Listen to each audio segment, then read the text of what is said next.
السلام عليكم ورحمة الله. في فيديو جديد في قناة عزاف ولا رياضة الفيزياء pardon. Aujourd'hui, on ne va pas parler ni de mathématiques ni de physique. On va parler de la logique combinatoire. Aujourd'hui, on va traiter un exemple. Donc, on va étudier la fonction. Ici, on a la fonction f est donnée égale AB plus A bar B C plus ABC bar T plus A bar B C bar T. Donc, la question demandée ici, c'est quoi? C'est la simplification de cette expression en utilisant le tableau de Carnot et la représentation de la fonction en utilisant un chronogramme ou bien un logigramme en utilisant les portes logiques, soit porte NAND ou bien les portes normales. Donc, on va commencer par tableau de vérité. Toujours, on commence par le tableau de vérité. Ici, on a combien d'entrées? Les entrées qu'on a, c'est A, B, C et D. Donc, on a 4 entrées. Donc, A, B, C et D. Ce sont les entrées qu'on a.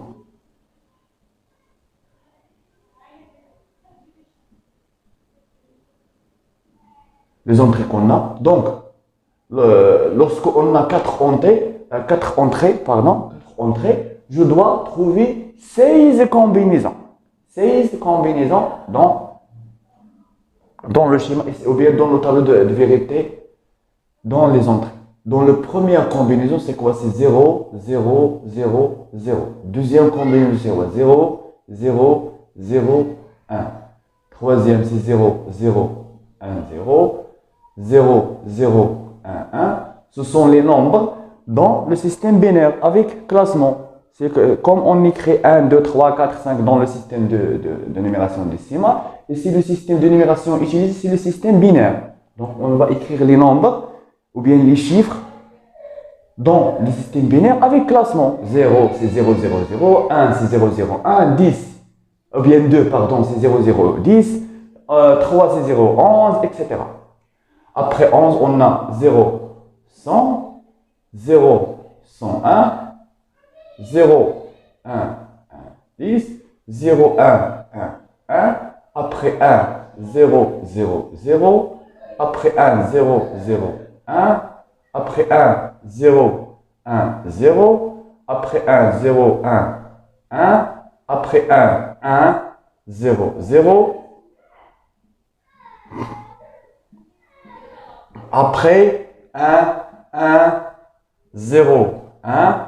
Après 1, 1, 1, 0. Et le dernier, c'est 1, 1, 1, 1. Si on calcule les combinaisons qu'on a, 1, 2, 3, 4, 5, 6, 7, 8, 9, 10, 11, 12, 13, 14, 15, 16. Je dois trouver 16 combinaisons. Pourquoi? Parce qu'on a 4 entrées. 2 puissance 4 égale à 16. Après, on va essayer de trouver la case de la sortie. C'est quoi la sortie? Ici, c'est F. Toujours la sortie, c'est L. La sortie, c'est, par exemple, F, la sortie. Donc, on va trouver la fonction de sortie en fonction des entrées. D'accord? Donc, la sortie s'écrit en fonction des entrées. Par exemple, ici, F, il est écrit en fonction des entrées qui sont A, B, et C et D. Donc, on va chercher le premier cas, A, B. Avant de parler de A, B, je vais parler des 4. D'accord? C'est 2. A bar B, C bar D. Oui, A bar B, C bar D. C'est 0, 1, 0, 1. A bar B, C bar D, c'est 0, 1, 0, 1. Je cherche 0, 1, 0, 1 dans le tableau. 0, 1, 0, 1. C'est ça. Donc, j'écris devant 0, 1, 0, 1, 1 dans la sortie F. Après, on a A, B, C, bar D. C'est quoi A, B, C, bar D? C'est 1, 1, 0, 1.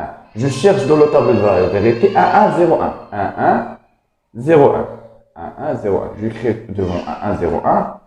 La valeur 1 dans l'équation. Après, on va parler de A bar B, C. A bar B, C. C'est quoi? C'est 0, 1, 1. 0, 1, 1. 0, 1, 1. C'est ici. Et ici. On a 0, 1, 1 et 0, 1, 1, deux fois. Donc, on va les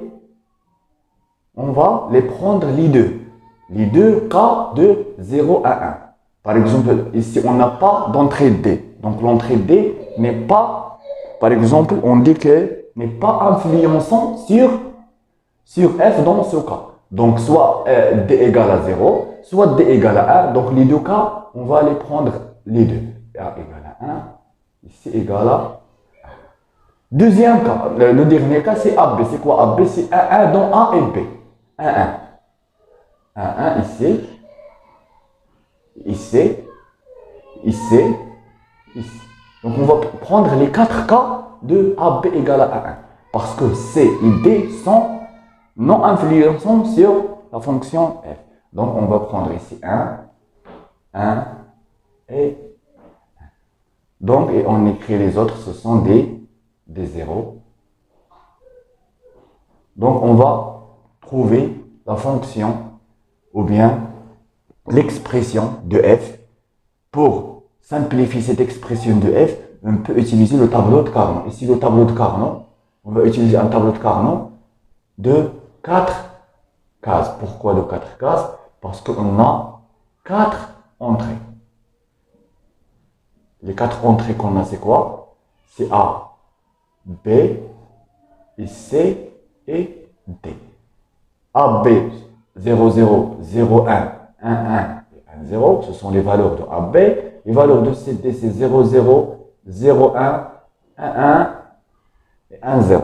Et j'essaie de poser les 1 dans le tableau de Carnot.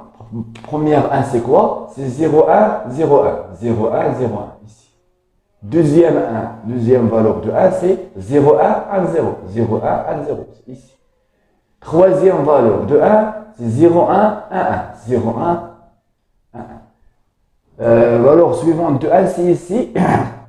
On a 1, 1, 0, 0. 1, 1, 0, 0. C'est ici. Après 1, 1, 0, 1. Après 1, 1, 1, 0. Et 1, 1, 1. Donc, on trouve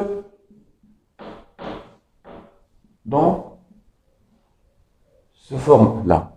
Donc, on va essayer de grouper. Je peux grouper soit 2, ou bien 4, ou bien 8. Toujours, je groupe le maximum. Par exemple, ici, je peux grouper ces 4, 1. Par exemple, deuxième groupement, je peux grouper ces 4. Et troisième groupement, je peux regrouper ces 4 ici. Pour regrouper tous les 1 qu'on a dans le tableau de Carnot. Donc ici, on a combien de groupements? On a 4 groupements. Le premier groupement, le deuxième groupement et le troisième groupement. On va commencer par le premier groupement ici. Dans ce premier groupement, les entrées qui ne changent pas de valeur sont B et C. Donc ici, on va écrire B, C. Deuxième groupement ici, les entrées qui ne changent pas de valeur, ce sont 1, 1. Donc A et B, plus A et B. Lorsque je trouve 1, 1, par exemple ici 1, 1, donc A, 1, reste 1. C'est quoi 1? C'est B. J'écris B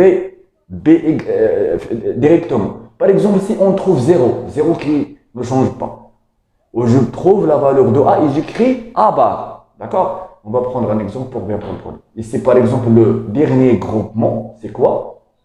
Le dernier groupement, le nombre, les entrées qui ne sont pas changées, c'est B et D. Donc, c'est B, D. Voici l'expression simplifiée de F. F égale BC plus AB plus BD. Par exemple, ici, si on a un groupement, par exemple, ici, cet exemple est au dehors de l'exemple. Les entrées qui ne changent pas, c'est quoi? C'est 0, 0. Donc 0, 0, je dois écrire A bar, B bar. Toujours 0, j'écris le bar. 1, j'écris son bar. Donc cette expression ici, simplifiée de F, je peux la tracer en utilisant un chronogramme. Les entrées qu'on a sont A, B,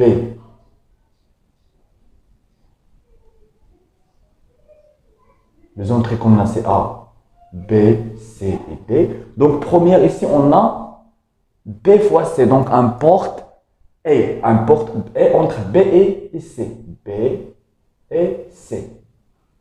B et C. On a un porte logique A. Donc la sortie ici obtenue, c'est quoi? C'est B fois C. On a un autre porte logique entre A et B. A et B.